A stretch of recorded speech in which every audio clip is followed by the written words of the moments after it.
as a representative of the United Kingdom, you know what we'd say back home? We'd say, you're not from these parts, are you? And you're not. So what is your perspective on this super region and the notion of, maybe some would say, another strategy? Well, first of all, I really want to praise His Excellency, the Minister for Industry and Critical Minerals, for being able to convene 79 ministers or governments here for this week to talk about what's often being an ignored sector. I don't think it's an exaggeration to say that the future of the planet and even humanity will be down to how we extract these minerals and how we then are equitable in sharing them out around the world. We've talked about the need for more critical minerals and increase by 400% by 2040. We've heard that from the representative from Pakistan and then also from my friend from Nigeria, how we need to make sure that any program of work that goes forward, any framework, focuses on the value added remaining in producer countries. And this is why this forum is so critical. It looks at the whole supply chain. Previously, we just looked at the end product previously.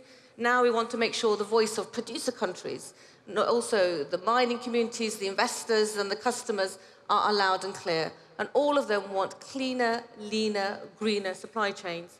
And in London, we're blessed with having the investors, we're blessed with having the mining majors. We also have the ICMM, which is critical in ensuring standards are continued to be met. So we want to make sure that whatever opportunity that comes out of this fantastic forum and the super region is focused on what we think is non-negotiable. We need to move forward collectively, in agreements, internationally, and how we mine in a much more equitable fashion. It's going to be really important for us to be able to look our children in their eyes and say, we were able to reach net zero without exploiting or leaving anybody behind. And that's what the UK can offer. We have a huge amount of expertise, not just the investors and the metals exchange, but we've got the Geological Survey, we've got the Natural History Museum, we've got the universities, but the experts to show that we can use that new technology and be as dynamic as we can, but fundamentally within the superpower region, when we have that new tech, we share that technology. Right, so we share that know-how with producer countries as well. You can bring a lot to the party. Interestingly, we've got two potential massive suppliers here. You're very much a customer overall. You're looking for energy security above all, and I presume that is where you can see the benefit of the shaping of a region, that you can help to maybe diversify supply. Yeah. Absolutely. Look, I'm also the Minister for Industry and Advanced Manufacturing. That's 2.5 million jobs back home in the UK. A lot of those manufacturers, whether it's aerospace, automotive, maritime, or everything in between, just want more diversified supply chains. They want cleaner supply chains. They want healthier relationships with producer countries. But it's not just about looking at ESG at the beginning and the end. It's also midstream about refining and processing is going to be key, including water management. And I'm hoping that, with the Centre of Excellence here in the region, we can look at those basic issues which are going to be key too. We just need far more cleaner supply chains. If I can bring the audience's attention to a recent ICMM poll, which showed that mining is the least trusted sector in the world. We've got a long way to go. There's a massive trust deficit, not between the countries that are present at the ministerial round table, but also between the customer and the mining community as well. We've got a long way to go, but we can get there collectively. I was just going to come back to you and say, agree with Bill, it is not contradictory. We have to work at a pace, we know that. But over a decade ago, getting people to understand that you can measure your impact on the environment if you're a business and a supply chain it's impossible. We know now that it's not impossible. We know that there are many standards out there. One of the works of the ICMM is to make sure that is just standardized into one.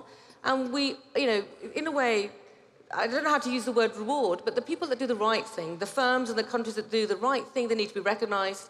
And those firms and those countries that don't do the right thing by producer countries need to be penalized in some way, in a gentle way, but we need to make sure that we are now raising the floor and the ceiling when it comes to environmental, social and governance standards. And within that conversation, there is no contradiction to say we need to look at labour standards. There is no contradiction to say we need to look at skills within producer countries.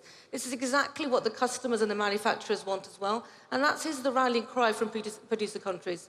So there is no contradiction. Sorry to interrupt you. Is that the discussion you are having with states that do see potential for growth within this super region? Because one remark that stuck with me yesterday from one African delegate was to say, an analogy with their mineral potential was it's like we're sitting in water yet we're dying of thirst, she said. Yeah. And that requires immediate dramatic action.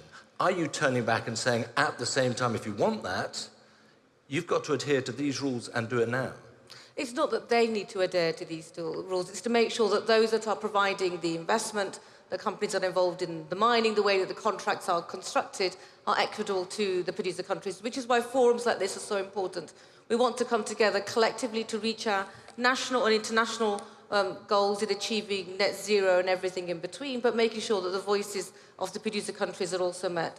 Forums like this are also a safe space for us to share technology and intelligence without any of us feeling that we're losing some competitive edge, because we're going to have to take everybody with us on this journey.